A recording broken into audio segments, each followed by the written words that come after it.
I am back. It's been a while since you've heard my voice, hasn't it? This mod has changed a lot since August 31st, 2020. Since Auric Tesla bars gave you an aneurysm, and Calamitous was a big bloody eye. Still no Yaron boss though. I swear to God, I'm gonna be balding before he shows up. Though, I do wonder if the minimum number of bosses to beat the bricks off the Brimstone Witch is still the same. Well, let's find out.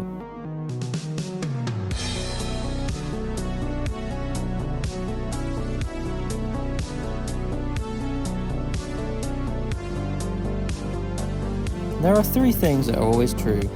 Death, taxes, and the Wall of Flesh always being on my hit list. Well, Moonlord too, but it doesn't sound as good with 4. So there's 3 automatically before getting stuck in. Wait. Aren't I forgetting something? Oh yeah, the Exomex. They're in the same tier as Calamitous and thus are needed to beat the game as basically a second final boss, so the count comes to 4. To spawn the Exomex you need a fully completed Codebreaker.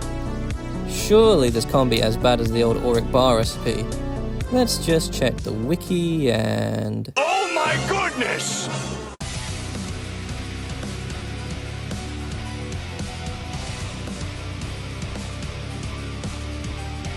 Let's handle this top to bottom.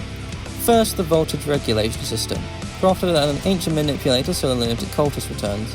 You need Luminite from the Moonlord and Yule Bloom bars which come into the world post-Providence. I was told before that you could simply use Dynamite to get Auric ore and thus Yule Bloom and Providence were unrequired. I was wrong. Trust me, I tried.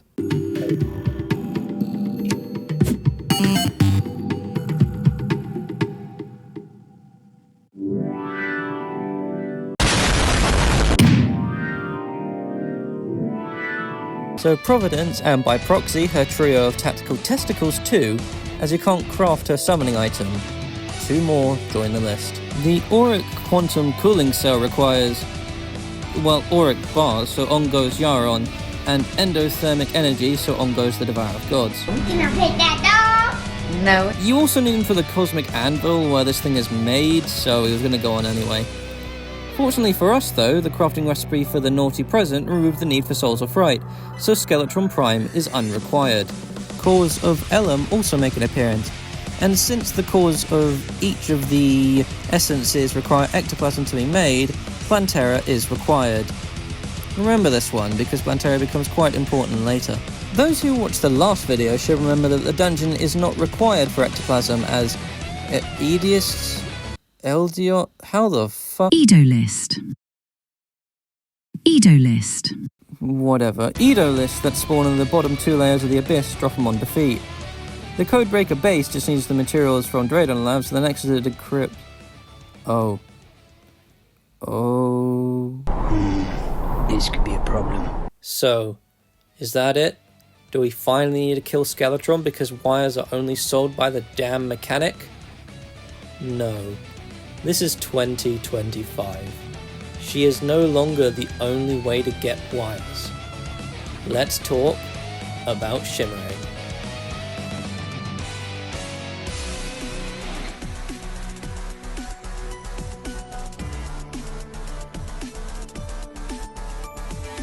Skeletron isn't required because of Shimmer and the active stone block. As you can see here, this is a pre-Skeletron world.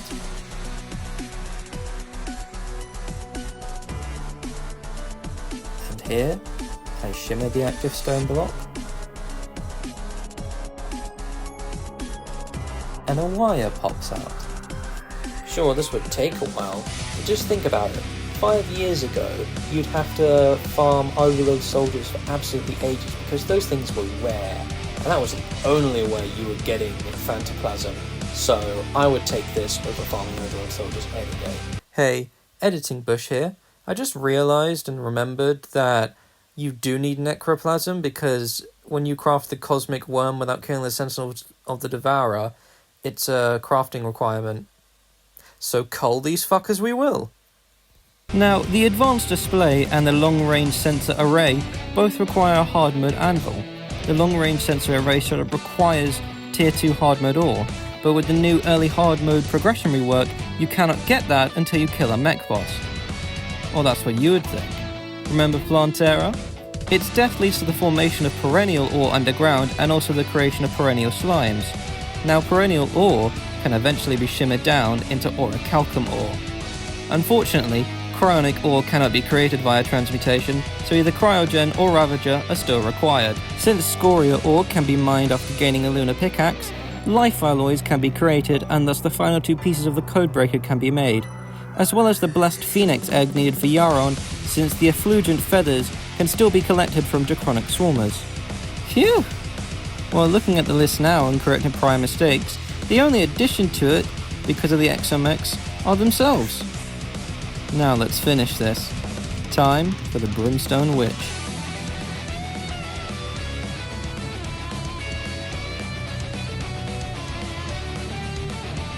Since Calamitas is no longer summoned using the Eye of Extinction, we now look towards the Altar of Accursed.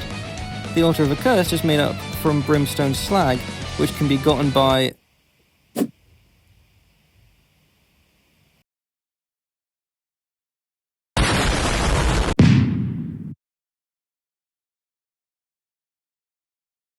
mining it with a strong enough pickaxe. Seriously, does dynamite blow up anything? Who told me this thing could destroy auric ore? Auric bars and cores of calamity. You now need ashes of calamity to craft a core of calamity. No one does a lot of calamity. So the Calamitous clone is now added to the list. You'd need to use the ashes gained from her at the altar to summon Supreme Calamitous anyway, so there was no way of avoiding them.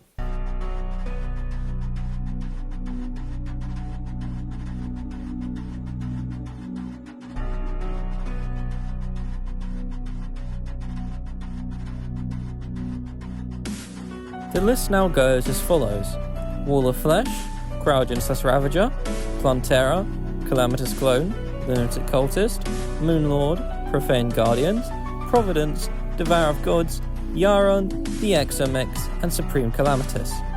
12 bosses and really only one true addition, and it wasn't even to do with the Exomechs in the first place.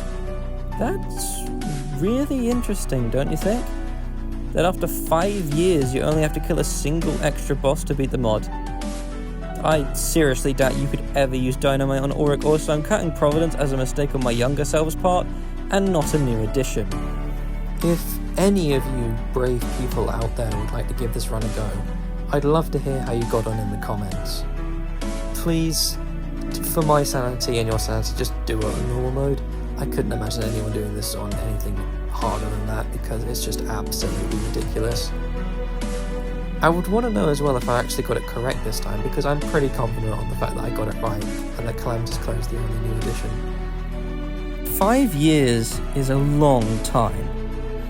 Behind the scenes, I've been working away like the little gremlin I am, and I've written a book. Bet you weren't expecting that, weren't you?